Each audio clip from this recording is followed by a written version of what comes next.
सब देखने और सुनने वालों की खिदमत में मोहब्बत भरा सलाम। चलेंगे जर्मी इरफान अहमद खान साहब हमारे साथ होंगे। इमरान खान की सज़ा पे बातचीत करेंगे, कुछ जर्मनी के बारे में पूछेंगे, कुछ अमेरिका में अभी तक आग पे काबू नहीं पा सके जनाब। अस्सलाम वालेकुम खान साहब। जी, वालेकुम सलाम। खान साहब, अमेरिका में तो इतने दिन हो गए अभी तक काबू नहीं किया आग पे, क्या वजह हो सकती है? देखिए, जब आग फैलती है जंगल के अंदर तो इंसान कोशिश ही कर सकता है और ये इस तरीके से फैली है कि भई ये काबू में नहीं आ रही। गो काफ़ी काबू में आ गई है, लेकिन ये कि भई जितना नुकसान हो गया है इतना अंदाज़ा नहीं था और पहले भी आगें लगती रही हैं, लेकिन इस आग का जो है वो ये ना जाने क्या वजह है कि भई इतनी बड़ी हुकूमत रियासत जो है, वो भी उस पर काबू पाने में नाकाम है। हुँ। तो अब ऐसा भी नहीं है कि वहाँ पे हवाएँ चल रही हों और चक्कर चल रहे हो जिसकी वजह से आग फैल रही हो। लेकिन बहरहाल इतने जितने दिन लग गए हैं इतनी दिन में आग पे काबू पा लेना चाहिए था।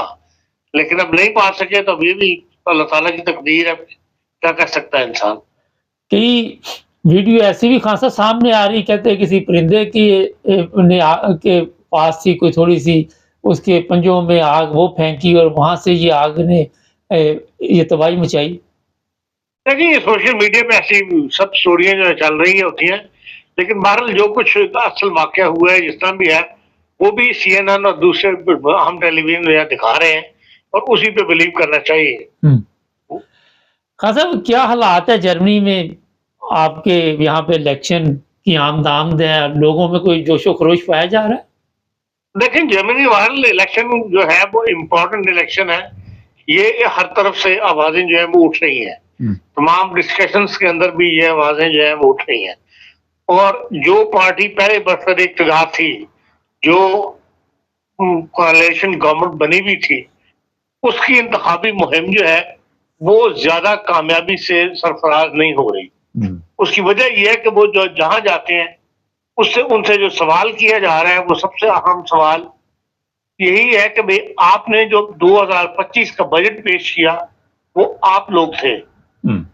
से मतलब ग्रीन पार्टी थी, जिसका वज़ीर ख़ज़ाना था और अब वो इस वक़्त कैंडिडेट है चांसलर का ग्रीन पार्टी की तरफ से। जी। और मिस्टर शोल्स तो वैसे एसपीडी के वो थे चांसलर थे और अब वो भी कैंडिडेट है एसपीडी की तरफ से एज़ ए चांसलर के। हुँ। इसलिए पहला सवाल तो ये हर जगह ये पूछा जा रहा है कि भई आपने 3 बिलियन यूरो जो रखे थे यूक्रेन की जंग के लिए, क्या आप ये 3 बिलियन यूरो यूक्रेन पर खर्च करेंगे? हुँ। और जिसका वो एक सैटिस्फाइड जवाब नहीं दे पा रहे। अगर वो कहें हाँ, हम जंग को जारी रखेंगे, 3 बिलियन झोंक देंगे जंग के अंदर, तो ज़ाहिर है कि फिर अवाम उनको वोट नहीं देंगे। हुँ। तो और अगर वो ये कहें कि नहीं हम ये नहीं करेंगे 3 बिलियन तो फिर उन्होंने बजट में क्यों रखे? सवाल ही उठता है उनके ऊपर। इसलिए जो हम देख रहे हैं, जो इंतखाबी मुहिम की तस्वीर कह लें या वीडियोज़ चल रही हैं, सोशल मीडिया पर वैसे टेलीविज़न वगैरह के ऊपर, उसमें ये बहुत ज़्यादा सवाल उनसे किया जा रहा है और उठाया जा रहा है और इसमें बड़ी ज़्यादा तकरार है, सियासी लीडरों के साथ। जिससे ये नज़र आता है कि अवाम का मूड जो है बदला हुआ है, इन दोनों पार्टियों को वोट नहीं देंगे। अगर इन जबकि सेडिल जो है, क्योंकि उन्होंने बजट पेश नहीं किया था, वो खुल के ये बात कह रहे हैं कि हम ये 3 बिलियन जो है, इसके बारे में रिवाइज़ करेंगे हम। हालात के मुताबिक जितने हमें वोट मिलेंगे, जो अवाम की राय होगी, देखिए इंतखाबी मुहिम है, जो मर्ज़ी बात कह दें। उन्होंने एक डिसीजन लिया तो नहीं ना हुआ, ये तो ले चुके थे 3 बिलियन का, पास कर चुके थे उसको। अब वो इस लिहाज से सेडू की कंप्लेंट कामयाब जा रही है, यूक्रेन के बारे में जितने भी क्वेश्चन हो रहे हैं, वो यही कहते हैं कि हम पॉलिसी जो है नहीं लेकर आएँगे।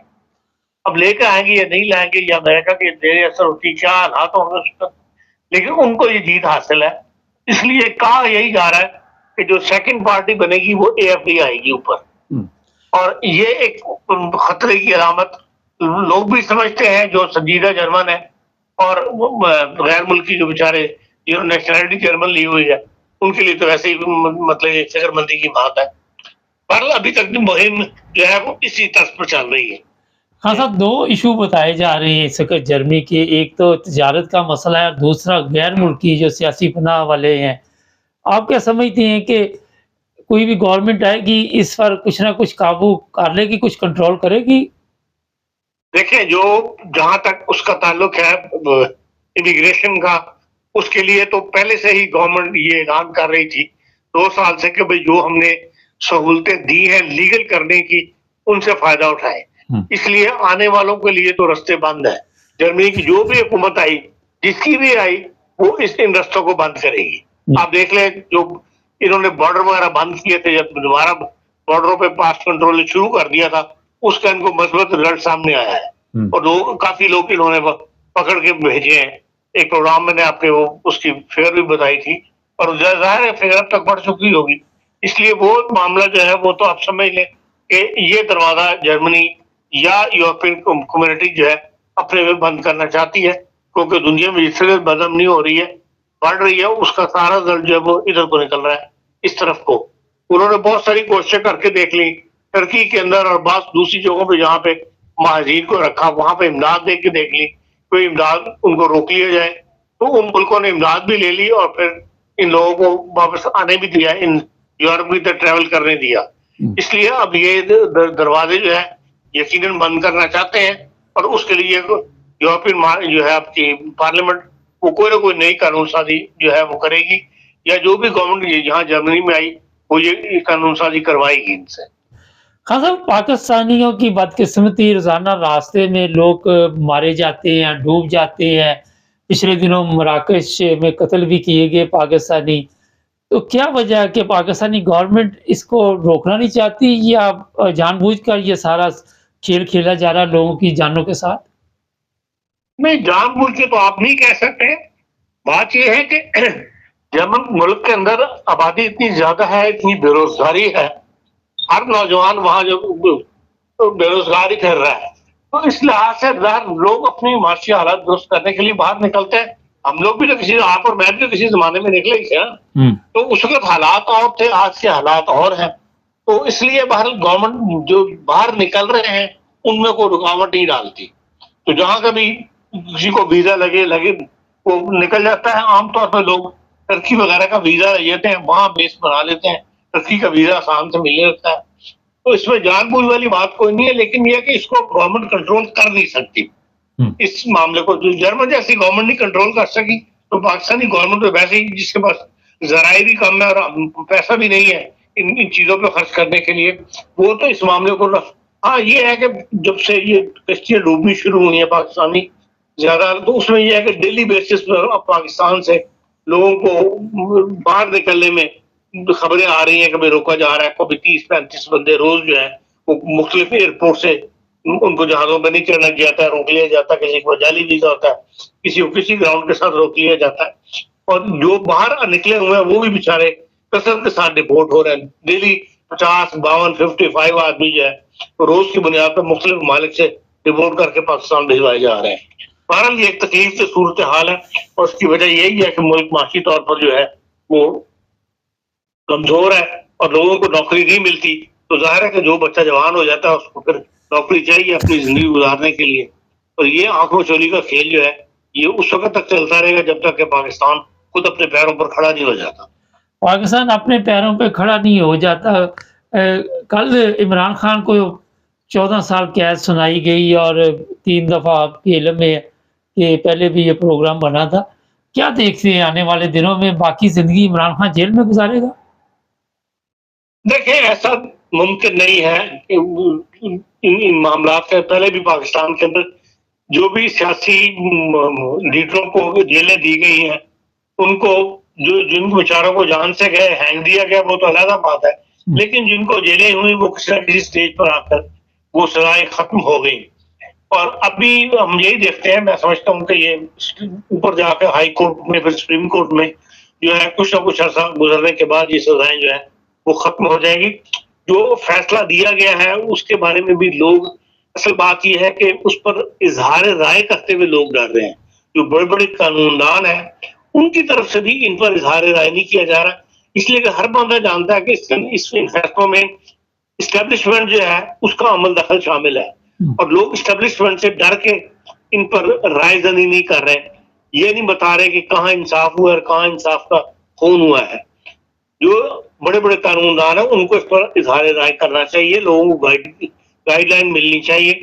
तो लेकिन यह है कि भाई इस्टेब्लिशमेंट का इस वक्त रोब इतना है या उससे डर इतना है कि लोग इस पर राय नहीं करें।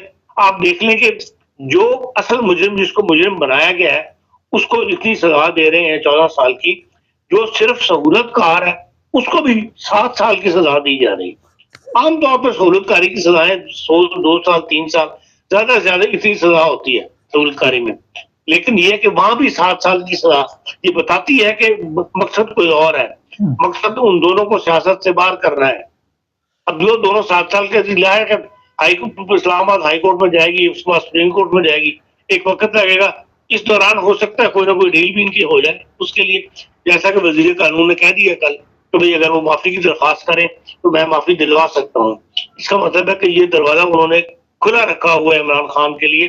वो भी ये चाहते हैं कि वो अपनी जिद छोड़ दें और किसी ऐसी सुविधा हम आप में दाखिल हो जाए नहर में कि जिसका कोई ना कोई सिरा जो है किसी पार लग जाए।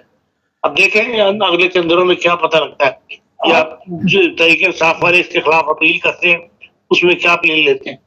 हाँ साहब, इमरान खान को भी आप सोचते हैं कि माफ़ी मांगेगा, जहाँ उसने अब इतना अरसा जेल में गुजार लिया, पार्टी का जिस तरह शर-नशर किया गया, आप समझ रहे हैं कि ये रास्ता अख्तियार करेगा?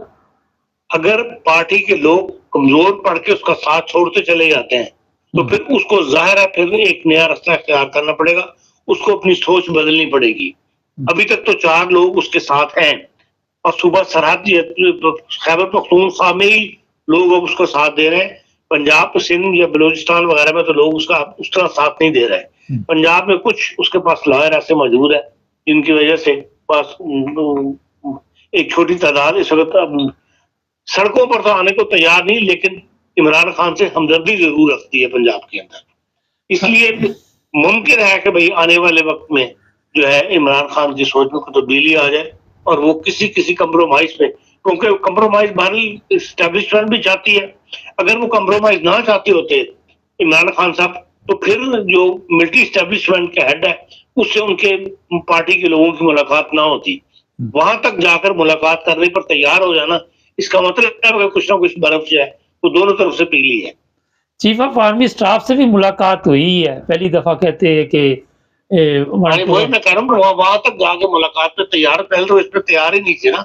अब चीफ ऑफ आर्मी स्टाफ से मुलाकात हो जाए ना, आज 2 सीनियर पार्टी के 2 रहनुमाओं की मुलाकात हुई है, कल इमरान खान साहब की भी हो सकती है। खान साहब, सियालकोट में अहमदिया मस्जिद को गिरा दिया गया। पहले तो ये होता था कि थोड़ा बहुत नुकसान किया जाता था, कलमा मिटा दिया या कोई कुरान मजीद की आयत होती थी उनको नुकसान पहुंचा दिया, तो पूरी की पूरी मस्जिद को गिरा दिया। आप क्या समझती है कि किस तरफ जा रहे हालात? देखिए, जो इस बारे में जो स्टेटमेंट आई है जमात अहमदिया की तरफ से भी और दूसरे जराये से भी, उसमें तो ये नजर आता है कि इनकी नीयत खराब थी और इन्होंने जान के पूरी मस्जिद जो है वो गिराई गई है।